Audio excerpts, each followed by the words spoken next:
Градоначалникот на општина Кочани Ратко Димитровски денеска оствари работна средба со унгарскиот амбасадор во Република Македонија Ласлу Иштван Дукс, на која разговараше за досегашната соработка помеѓу општините Сиген, Сент Миклош и Кочани и за продолжување на соработката на повеќе полиња.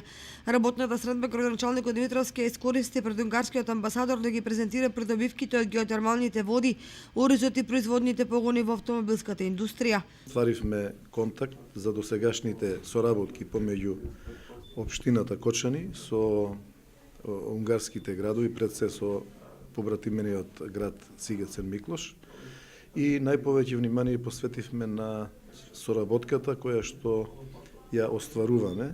Знаеме дека стипендираат 5 наши млади студенти ромчиња.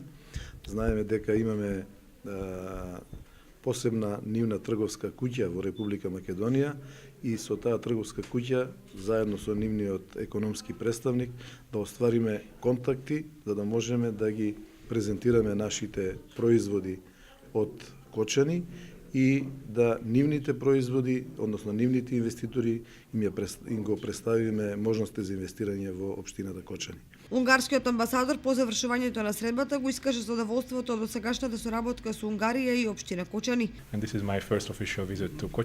Ова е моја прва посета на Кочани по покана од градоначалникот Ратко Димитровски. Кочани има посебно место во врската помеѓу Унгарија и Македонија. Денес имавме интересна дискусија, особено за економската соработка, автомобилската индустрија, агрокултурата, а особено ме радува средбата со стипендираните роми ангажирани во институциите во општината. По завршувањето на состанокот, унгарскиот амбасадор оствари средба со 5 стипендисти од ромска националност ангажирани во општинските институции, кој за Унгарија представува еден од позначајните проекти кои се реализираат во соработка со општина Кочани.